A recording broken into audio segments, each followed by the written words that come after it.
Welcome to B6 news. నేను మీ సమరత. సైదాపూర్ గ్రామంలో పలు అభివృద్ధి కార్యక్రమాల్లో పాల్గొన్న తెలంగాణ ప్రభుత్వ ఆలేరు ఎమ్మెల్యే బీర్లా ఐలయ్య.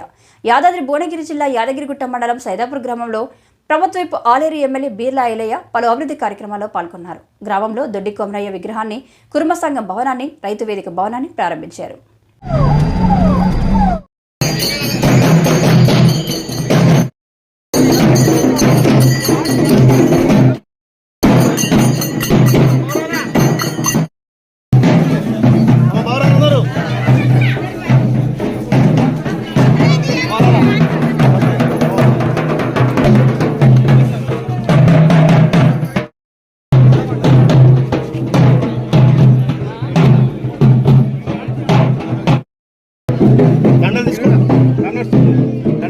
శంకర్ బాబు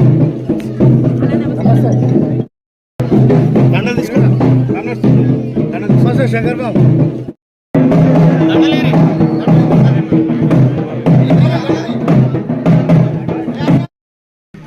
అన్నా ఒకసారి చూడండి అన్న.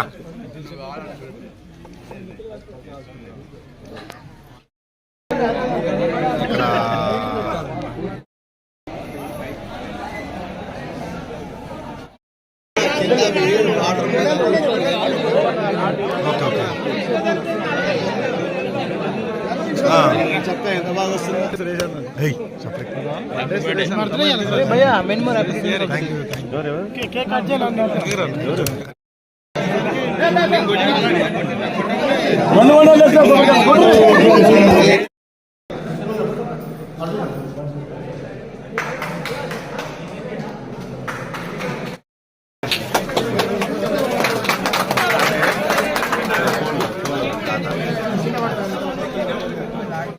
మంచిగా పడతారు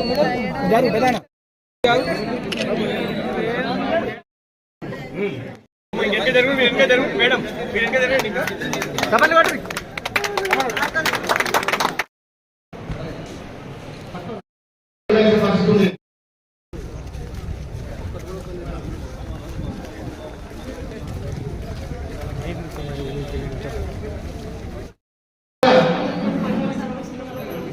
ఈ కార్యక్రమంలో ఇప్పుడు ఎట్లయితే మన కార్యక్రమం మనకు డ్రిప్లికేషన్ లో ఎంతో సబ్సిడీ ఉంటే వాటిని రైతులు వాడుకోవాలి. ప్రభుత్వం నుంచి వచ్చే ప్రతి ఫలాన్ని రైతులు వాడుకోవాలి. రైతులు పండించిన పంట దళాలకు కానీ మిల్లులకు అమ్మకుండా ఒక చోట వేసుకొని ఆ ధాన్యం ధరచే వరకు కూడా ఈ రైతు వేదికల ద్వారా కూడా నిల్వ చేసుకోవచ్చు. రైతు వేదికల్లో మనం స్టార్ట్ చేసే అవకాశం కూడా ప్రభుత్వాలు కల్పించాయి. కాబట్టి అలాంటి మెలకువలతోటి పండించిన ధాన్యాన్ని కూడా సరైన ధరకు అమ్ముకునే విధంగా అదే ఐకేపీ ద్వారా కానీ మహిళా సంఘాల ద్వారా ధాన్యం అందితే అక్కడ దుబారా ఖర్చు కానీ కమిషన్ ఉన్నాయి. కాబట్టి ప్రభుత్వ సూచన సలహాలు వ్యవసాయ అధికారులు ఇచ్చే ఆలోచనలన్నీ కూడా మీరు చేసుకొని ఇంకా రైతు అభివృద్ధి కావాలి.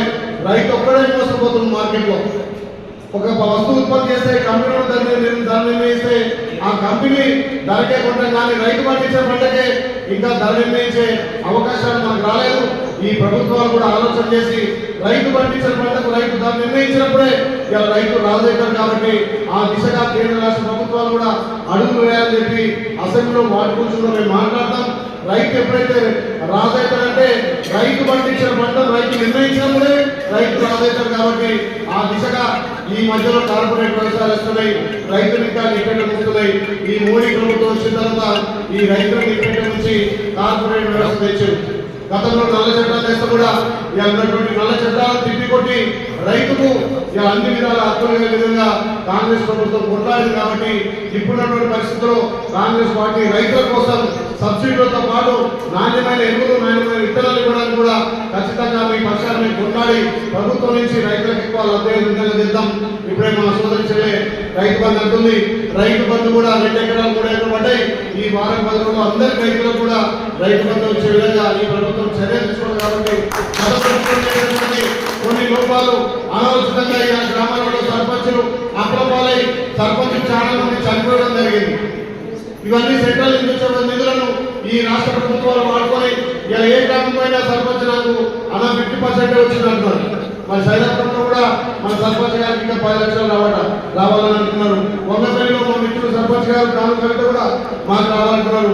అంటే ప్రభుత్వాల ఆలోచన కూడా ఈ రైతుల పక్షాల ఆలోచన తక్కువ చేసింది కాబట్టి ఆ విధంగా కాకుండా ఇప్పుడు సర్పంచులకు వచ్చే బిల్లు కానీ ఇక్కడ గ్రామాల్లో రైతుల పక్షాలు ఉన్న పెండింగ్ ఉన్న రైతు బంధు ఉన్న రైతులకు అన్ని విధాల రైతు భరోసా కూడా మన ముఖ్యమంత్రి గౌరవ ముఖ్యమంత్రి రేవంత్ రెడ్డి గారు మొన్నే ప్రకటించారు. కాబట్టి రైతు బంధుతో పాటు రైతు భరోసా, రైతుల సబ్సిడీ, నాణ్యమైన విత్తనాలు, నాణ్యమైన ఎరువులు, మీకు పంట పండించిన తర్వాత నాణ్యమైన ధరతో పాటు ప్రభుత్వమే కొనుగోలు చేసి నేరుగా మీ అకౌంట్ లో డబ్బులు వేసే విధంగా ఈ ప్రభుత్వం చర్యలు తీసుకుంటుంది. కాబట్టి ఒక సదుద్దేశంతో రైతు వేదికలను మీ రైతులంతా వాడుకోవాలి. ఎక్కడ ఓటాల కాదు, ఎక్కడ కూర్చొని మాట్లాడు కాదు, వారం ఒకసారి అందరూ కూర్చొని ఈ గ్రామ సమస్య కానీ రైతు సమస్య కానీ నువ్వేం పట్టేసినావు, నేనేం పట్టేసినా, నువ్వే ఎరువులు వాడుతున్నావు, నేనేం వాడాలని ఒక గుండు కొడితే ఆలోచనలు 10 మందికి 10 నీళ్ళు వస్తాయి. కాబట్టి ఆ రకంగా వ్యవసాయాన్ని ముందుకు తీసుకుపోవాలి. ఆ వ్యవసాయాన్ని ముందుకు తీసుకోవాలంటే రైతులకు వచ్చేటప్పుడు అవకాశం ఉంది.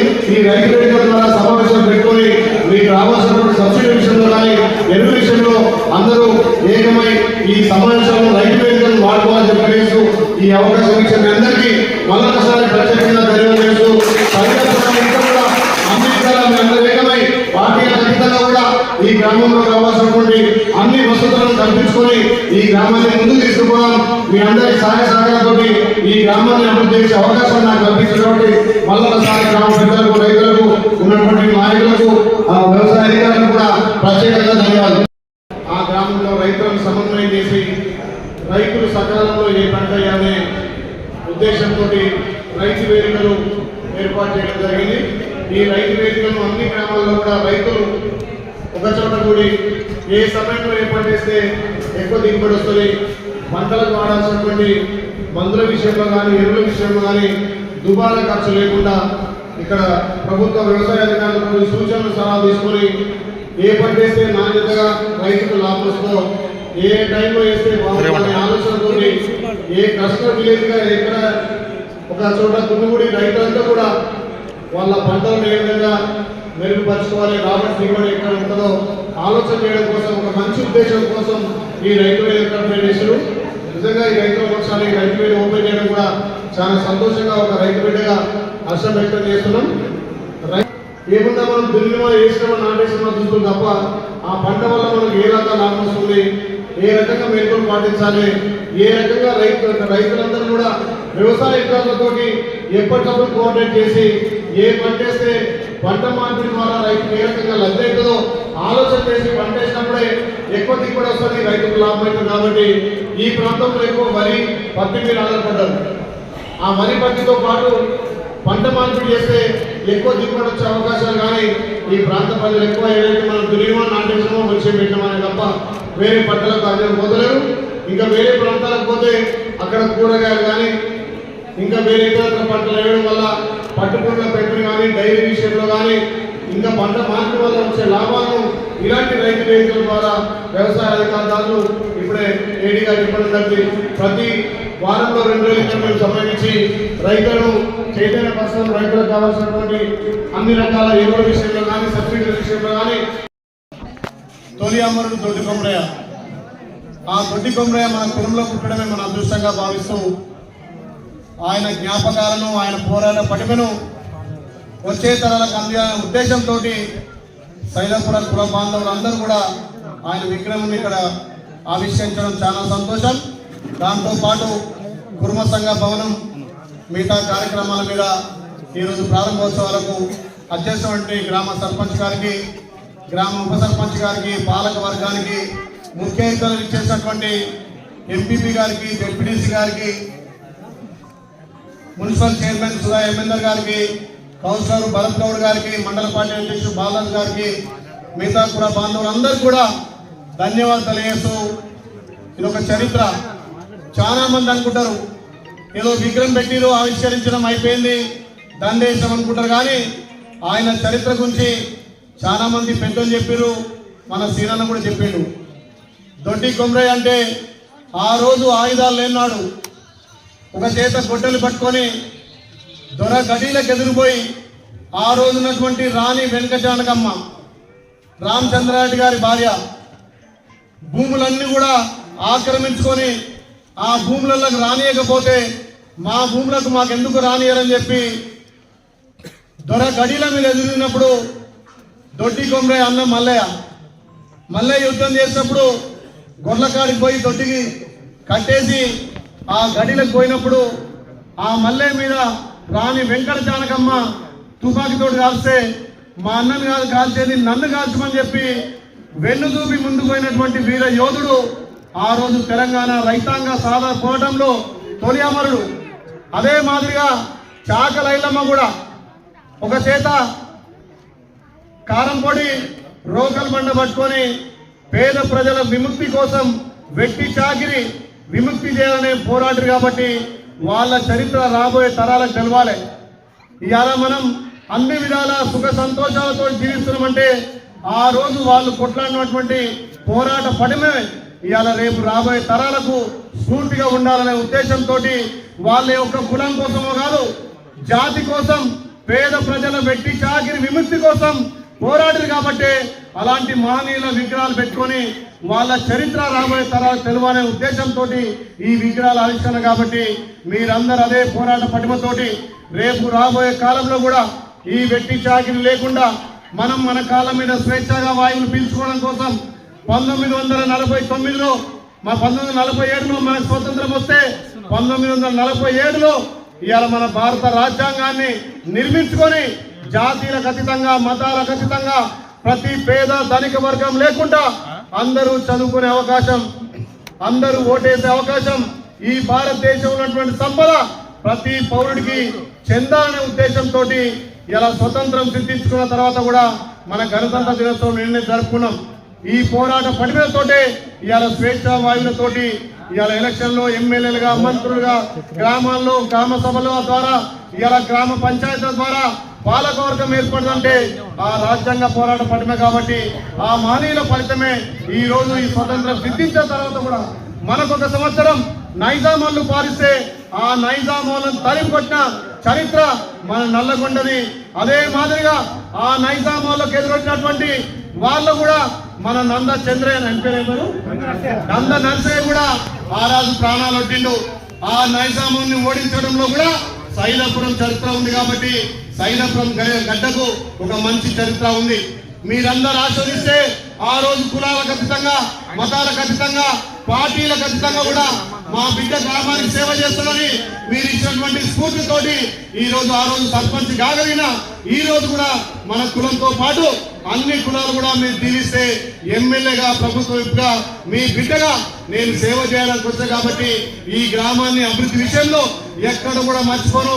ఇక్కడ ఉన్నటువంటి మిత్రుడు గతంలో కుర్మ సంఘం అధ్యక్షుడు శంకరయ్య గారు కూడా మాకు అక్కడ ఏది బీరప్ప గుడి కావాలను ఆ రోజు 20 లక్షలతో అని చెప్పిన, కానీ 20 లక్షలు కాదు 50 లక్షలైనా ఆ రోజు బీరప్ప గుడి కట్టుకోగలిగినాం.